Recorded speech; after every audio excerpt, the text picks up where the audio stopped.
نحمده ونصلي على رسوله الكريم اما بعد فاعوذ بالله من الشيطان الرجيم بسم الله الرحمن الرحيم رب اشرح لي صدري ويسر لي امري واحلل عقدة من لساني يفقهوا قولي رب زدني علما اللهم ارزقنا اخلاص الہی آمین.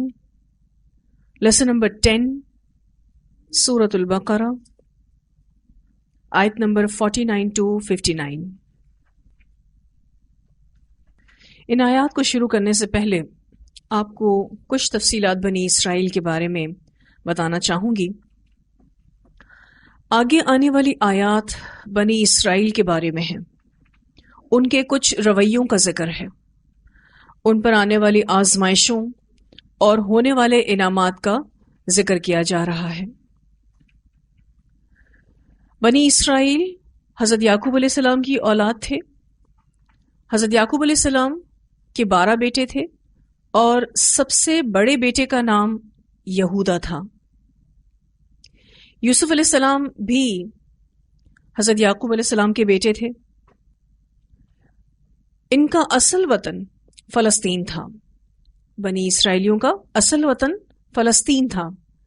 پھر جب یہ سب حضرت یوسف علیہ السلام کی وجہ سے مصر آ گئے، کیونکہ یوسف علیہ السلام کو مصر میں عہدہ ملا تھا، تو یہ بنی اسرائیلی جو تھے کنعان سے شفٹ ہو کر مصر چلے گئے تھے.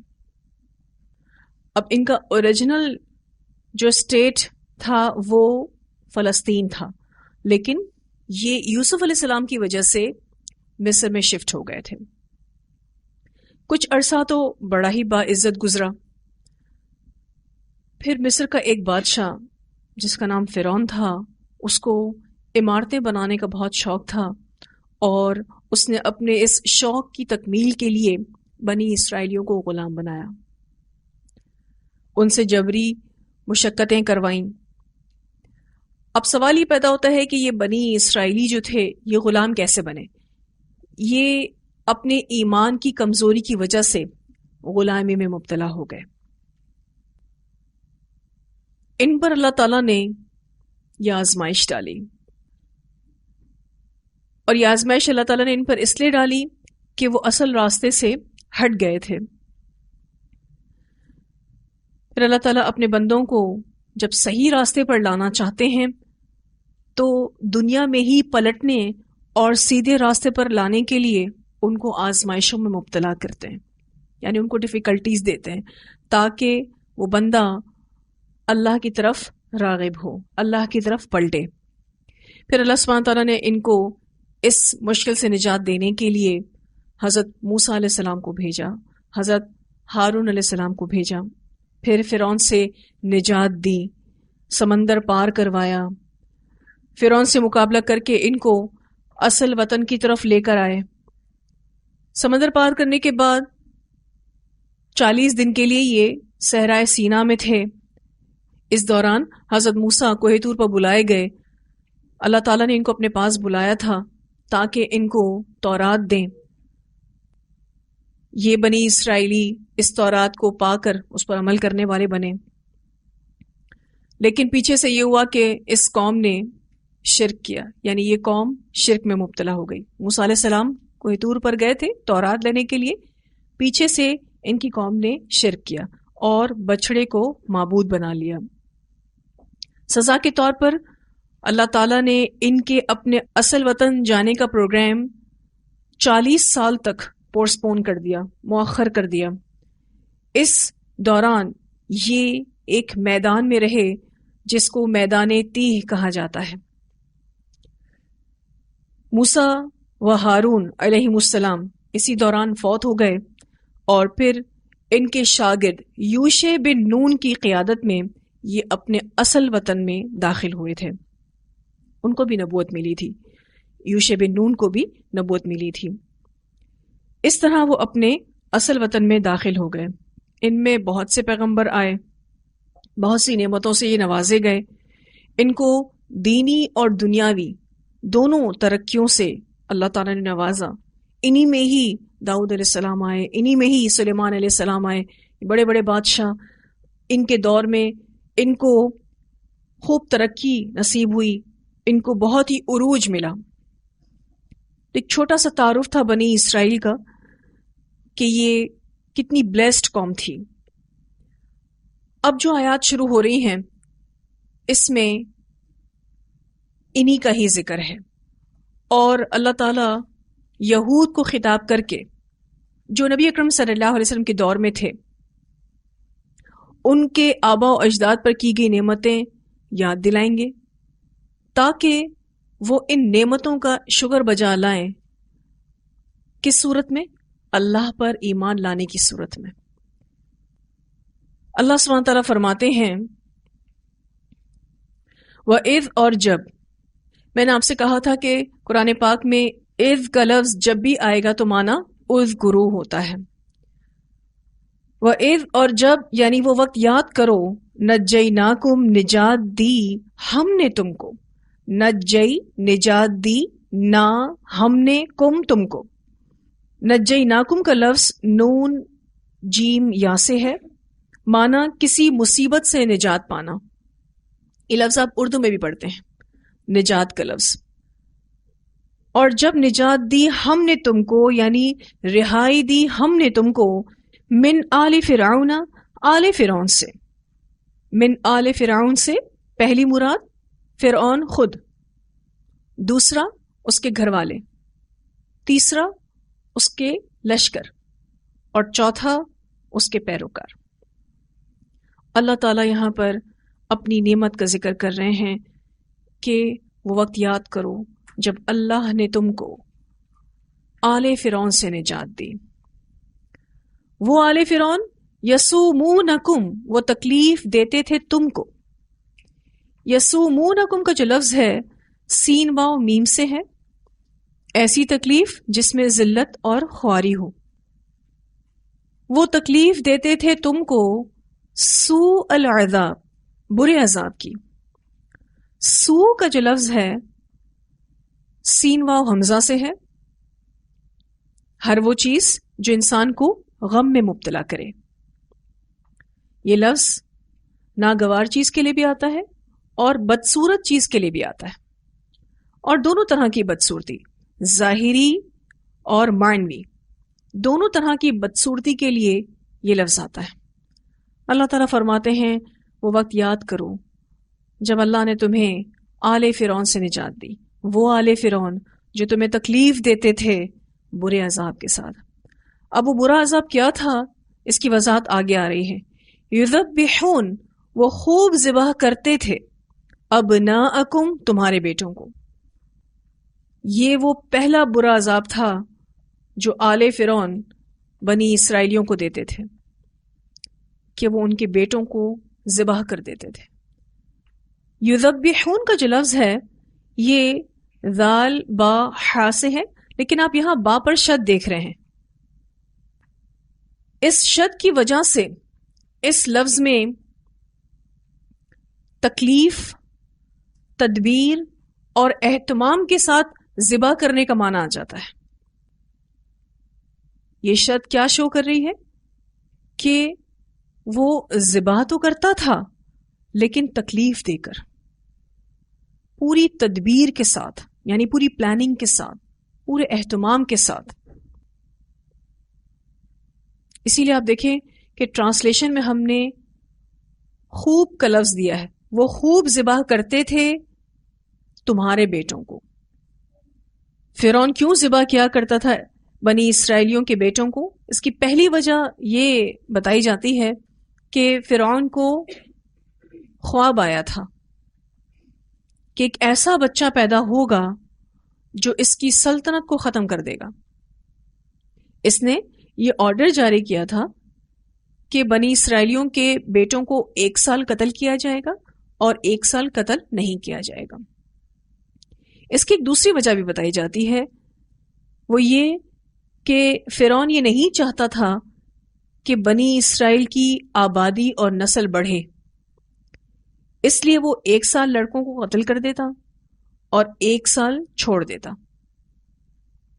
جس سال ہارون علیہ السلام پیدا ہوئے تھے وہ سال قتل کرنے کا نہیں تھا، اور جس سال موسیٰ علیہ السلام پیدا ہوئے تھے وہ سال قتل کرنے کا تھا۔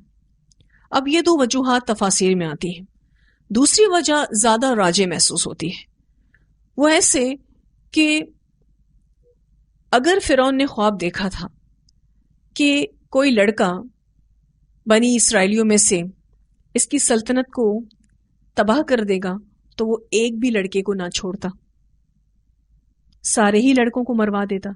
لیکن اس نے کیا آرڈر جاری کیا تھا کہ 1 سال ہم لڑکوں کو قتل کریں گے اور 1 سال ہم چھوڑ دیں گے۔ تو دوسری وجہ زیادہ راجع معلوم ہوتی ہے، جس میں فرعون یہ چاہتا تھا کہ بنی اسرائیلیوں کی آبادی نہ بڑھے، ان کی نسل نہ بڑھے، تو اس نے یہ آرڈر جاری کیا کہ 1 سال لڑکوں کو ہم قتل کریں گے اور 1 سال ہم چھوڑ دیں گے۔ تو یوں دوسری جو تفسیر ہے یہ زیادہ راجع معلوم ہوتی ہے، واللہ اعلم، اللہ بہتر جانتا ہے۔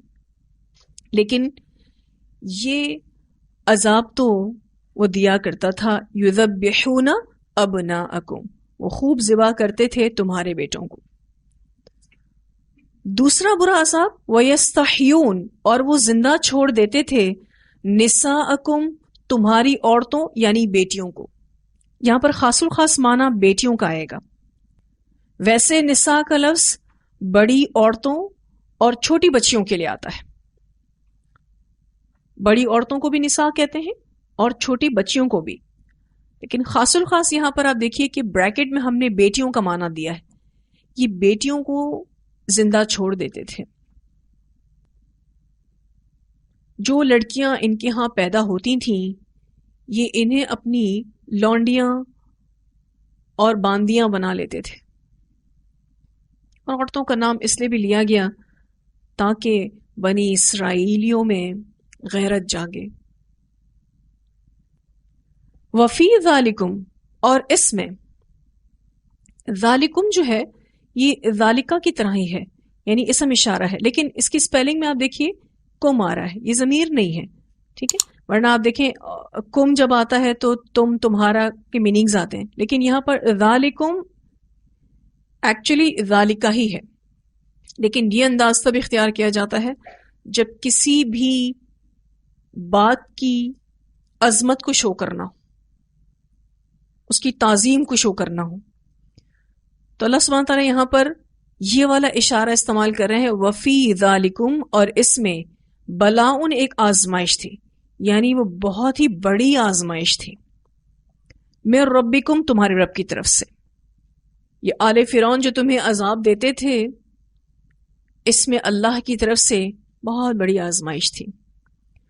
بلا ان کا جو لفظ ہے یہ آپ کے لیے نیا نہیں ہے، آپ اردو میں بھی یہ لفظ استعمال کرتے ہیں، بلا آزمائش، روٹ ورڈ با لام واو، وہ آزمائش جس میں سختی اور شدت ہو۔ اس کا دوسرا معنی نعمت بھی ہے۔ اس دوسرے معنی کو میں آپ کو تھوڑا سا واضح کروں۔ ابن جریر نے کہا کہ جو ہم نے تمہارے آبا و اجداد کو قوم فرعون سے نجات بخشی تو یہ بھی تم پر ایک عظیم و شان نعمت تھی۔ تو بلا ان کا اصل معنی آزمائش ہے، اور آزمائش تکلیف اور آسودگی دونوں کے ساتھ ہوتی ہے۔ مثلا اگر کسی کے اچھے حالات ہیں تو یہ بھی اس پر آزمائش ہے۔ کیا چیک کیا جا رہا ہوتا اس میں؟ کہ انسان کتنا شکر ادا کرتا ہے، یعنی نعمت کا ملنا بھی آزمائش ہے اور نعمت کا چلے جانا بھی آزمائش ہے۔ تو یہاں پر جو بلا ان کا لفظ استعمال ہوا ہے اس کے اصل معنی آزمائش کے ہیں، اور آزمائش تکلیف کے ساتھ بھی ہوتی ہے اور آسودگی کے ساتھ بھی ہوتی ہے۔ آسودگی یعنی آسانی کے ساتھ بھی آزمایا جا رہا ہوتا ہے، نعمتوں کے ساتھ بھی انسان آزمایا جا رہا ہوتا ہے۔ تو اللہ تعالیٰ فرماتے ہیں وفی ذالکم بلاء، اور اس میں ایک آزمائش تھی من ربکم، تمہارے رب کی طرف سے، عظیم، بہت بڑی۔ اب یہ کتنی بڑی آزمائش تھی آپ کو اس حصے میں بلاء عظیم سے واضح ہو رہا ہے۔ یہ جو عظیم کی صفت آ رہی ہے نا آخر میں، یہ بلاء کی ہے، بہت بڑی آزمائش تھی، بہت ہی بڑی آزمائش۔ اور اگر آپ یوں کہہ لیں کہ آل فرعون سے نجات بہت ہی بڑی نعمت تھی۔ اب اللہ تعالیٰ نے انہیں آزمائش میں مبتلا کیوں کیا؟ تاکہ یہ سیدھے راستے پر پلٹیں۔ تکلیف کون دے رہا تھا؟ فرعون۔ لیکن اللہ تعالیٰ کہتے ہیں وَفِي ذَلِكُمْ بَلَاءٌ مِّن رَبِّكُمْ عَظِيمٌ۔ تکلیف تو فرعون دے رہا تھا، لیکن اللہ تعالیٰ کہتے ہیں کہ یہ اللہ کی طرف سے تم پر بہت بڑی آزمائش تھی۔ ایسا اللہ تعالیٰ نے اس لیے کیا تاکہ یہ بھٹکے ہوئے لوگ اللہ کی طرف پلٹیں، سیدھے راستے پر آئیں۔ اگر ہم سب اپنے آپ سے سوال کریں کہ جب کوئی نعمت ہمیں ملتی ہے تو کیا ہم اسے آزمائش سمجھتے ہیں؟ یا پھر ہم پر جب کوئی تکلیف آتی ہے تو ہم اسے آزمائش سمجھتے ہیں کہ اللہ تعالیٰ ہمیں کوئی ریمائنڈر دے رہا ہے، کوئی یاد دہانی کروا رہا ہے کہ دیکھو سیدھے راستے سے ہٹ رہے ہو، سیدھے ہو جاؤ۔ جتنی بھی ڈیفیکلٹیز ہیں، ایون جتنی بھی نعمتیں ہیں، یہ سب ہمارے لیے آزمائش ہے۔ انسان آزمایا ہی جا رہا ہے کیونکہ آیا ہی اس دنیا میں آزمائش کے لیے ہے، آرام سے رہنے کے لیے نہیں آیا۔ اللہ جب نعمتوں کی بارشیں کرتے ہیں تو چیک ہو رہے ہوتے ہیں کتنے شکر گزار ہیں، کتنے فرمانبردار ہیں، اور جب تکلیفیں آتی ہیں تو یہ چیک ہو رہے ہوتے ہیں کتنا صبر کرتے ہیں، کتنا اس میں بھی شکر کرتے ہیں، کتنا اپنے آپ کو شکوہ سے بچاتے ہیں۔ اب آپ دیکھیے کہ یہ واقعات جو نبی اکرم صلی اللہ علیہ وسلم کے ذریعے بنی اسرائیلیوں کو سنوائے جا رہے ہیں، یہ بھی آپ صلی اللہ علیہ وسلم کی نبوت پر بہت بڑی دلیل ہے، کیونکہ ان واقعات کو صرف اور صرف ان کے علماء ہی جانتے تھے۔ نبی اکرم صلی اللہ علیہ وسلم کے ذریعے ان واقعات کا بیان ہونا یہ آپ صلی اللہ علیہ وسلم کی نبوت پر بہت بڑی دلیل تھی۔ ان کو کیسے پتا چلا یہ سارے واقعات کے بارے میں؟ لیکن پھر بھی وہ ایمان نہیں لائے۔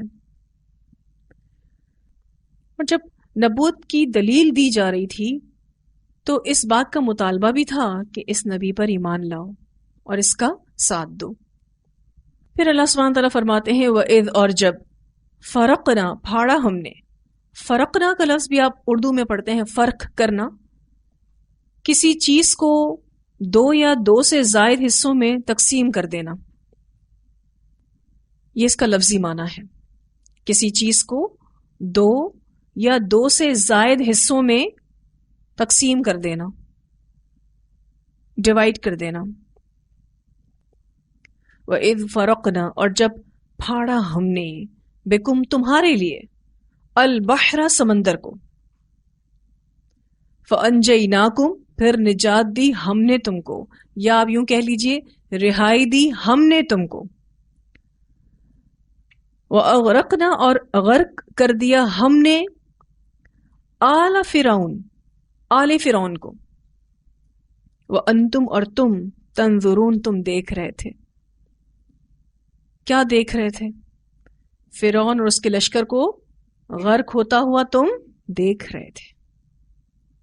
اللہ تعالیٰ نے بنی اسرائیل پر یہ احسان جتایا کہ اللہ نے ایک خطرناک موقع پر ان کے لیے سمندر کو پھاڑ دیا، سمندر میں راستہ بنا دیا، کیونکہ پیچھے فرعون اور اس کا لشکر بنی اسرائیلیوں کو پکڑنے آ رہے تھے۔ اللہ تعالیٰ نے سمندر کو پھاڑ دیا اور اس میں ایک راستہ بنا دیا۔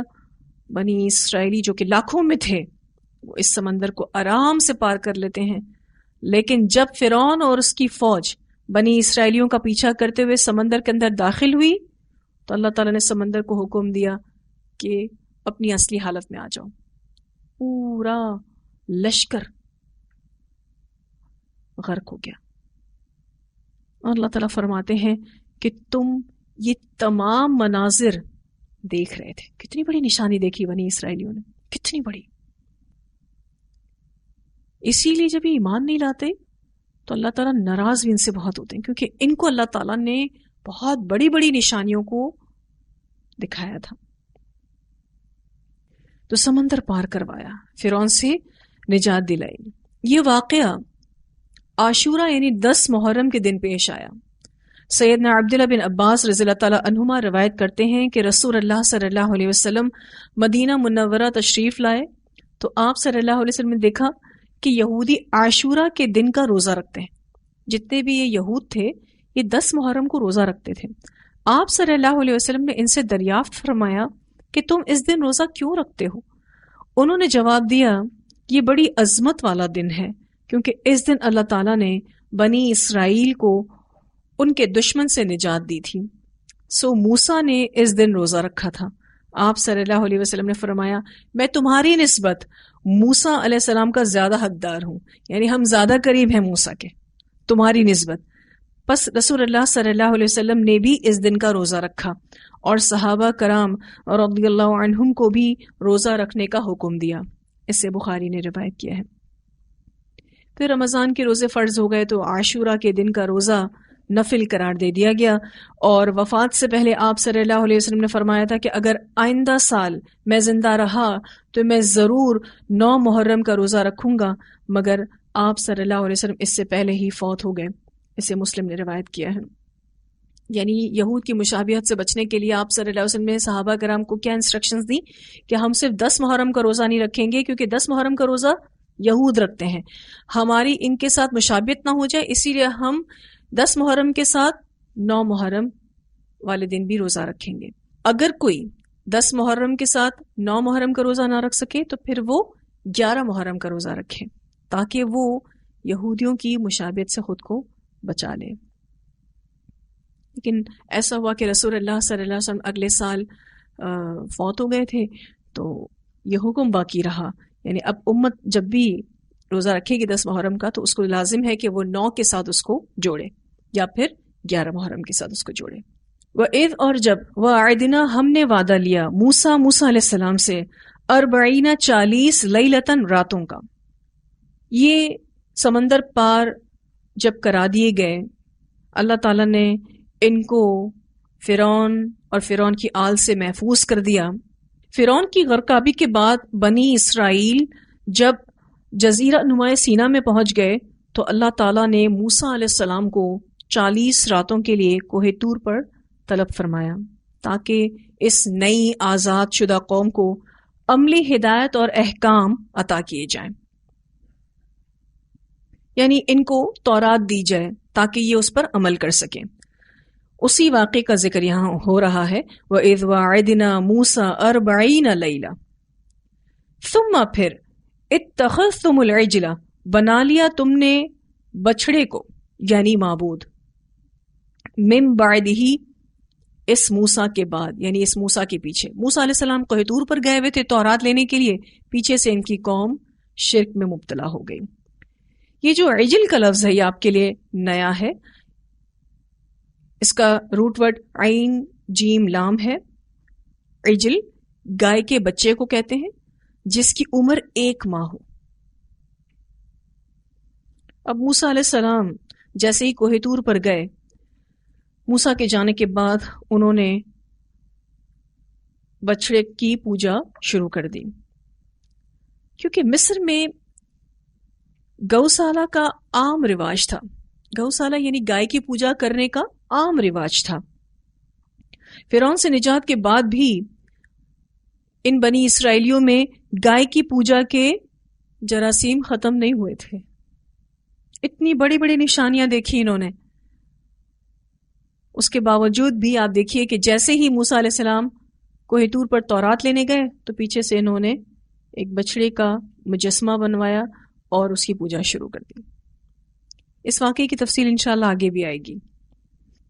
حالانکہ انتم تم ظالمون ظالم تھے، یعنی اس شرک کو کر کے تم نے ظلم کیا. شرک کو اللہ تعالیٰ خود ظلم کہتے ہیں. سورہ لقمان میں آتا ہے، اللہ سبحانہ تعالیٰ فرماتے ہیں کہ بے شک شرک جو ہے یہ بہت ہی بڑا ظلم ہے. ثم پھر عفونا درگزر کیا ہم نے، معاف کیا ہم نے، عنکم تم سے، من بعد ذالک بعد اس یعنی شرک کے. عفونا کا لفظ آپ اردو میں بھی پڑھتے ہیں، عافیت، عرف، عین فا واو اس کا روٹ ورڈ ہے.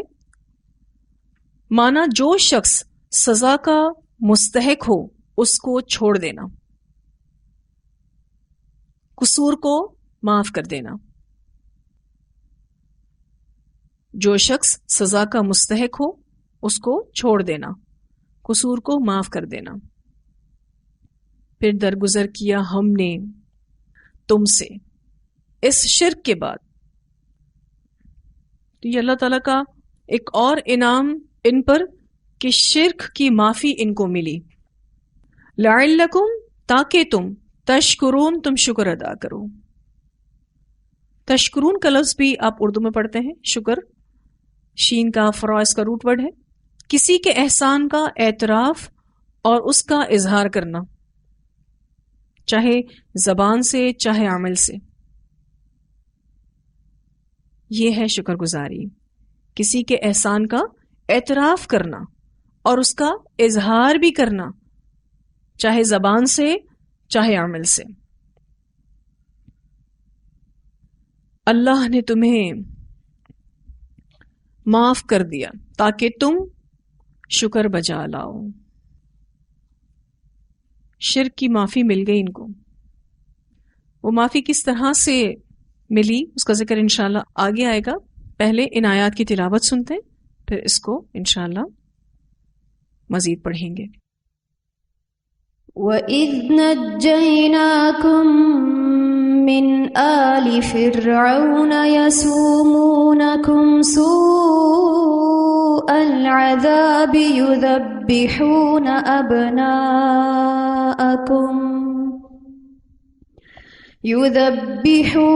أَبْنَاءَكُمْ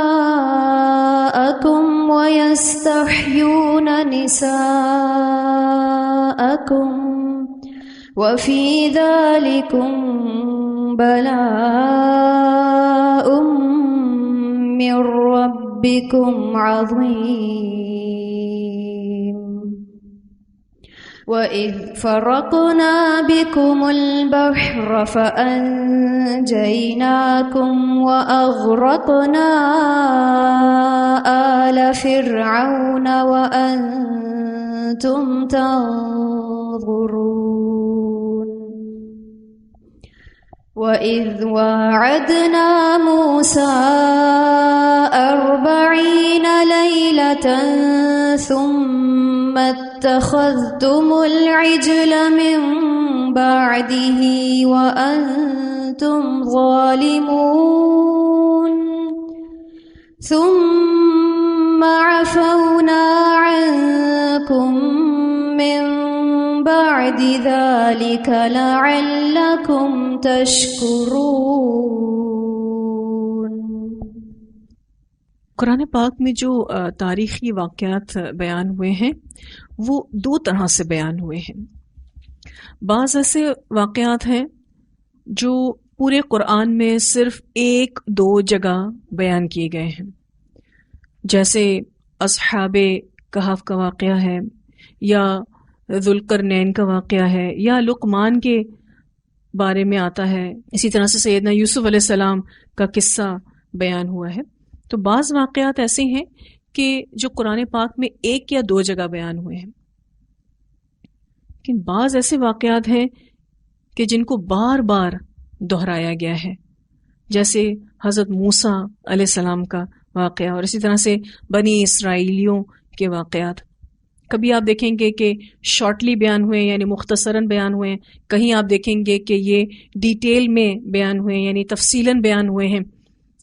یہ واقعات جو موسیٰ علیہ السلام سے ریلیٹڈ ہیں یا بنی اسرائیلیوں سے ریلیٹڈ ہیں تقریباً 20 صورتوں میں دہرائے گئے ہیں، جس میں سورۃ البقرہ، اسی طرح سے سورہ النساء، سورہ المائدہ، سورہ انعام، اعراف، سورہ یونس، سورہ ہود، سورہ بنی اسرائیل، سورہ کہف، سورہ مریم، سورہ طٰہٰ، سورہ مؤمنون، سورہ شعراء، سورہ نمل، سورہ قصص، سورہ صافات، سورہ مؤمن، سورہ زخرف، سورہ دخان اور سورہ نازعات. تقریباً 20 صورتوں میں یہ رپیٹ ہوتے گئے. ان واقعات کا مقصد واعظ و نصیحت ہے، اور یہ عبرت دلانے کے لیے مختلف انداز میں بیان ہوئے ہیں. یہاں پر بھی آپ دیکھیں تو جو واقعہ ہم ریسنٹلی پڑھ رہے ہیں، اس واقعے میں بنیادی طور پر مدینہ کے یہود کو دعوت ایمان دی جا رہی ہے اور ان پر کی جانے والی نعمتوں کا ذکر کیا جا رہا ہے، کیونکہ یہ جانتے تھے کہ آل فرعون سے نجات کوئی معمولی نعمت نہیں تھی، اور یہ اتنے سالوں کی غلامی کو برداشت کر رہے تھے، اور پھر اللہ تعالیٰ نے ان کے درمیان موسیٰ و ہارون علیہم السلام کو مبعوث کیا۔ یہ جو بات ہو رہی ہے 40 لیلہ 40 راتوں کا، یعنی اللہ تعالیٰ نے موسیٰ علیہ السلام سے 40 راتوں کا وعدہ کیا کہ اس مدت کے بعد ہم آپ کو تورات عطا کریں گے تاکہ بنی اسرائیل اس پر عمل کر سکے۔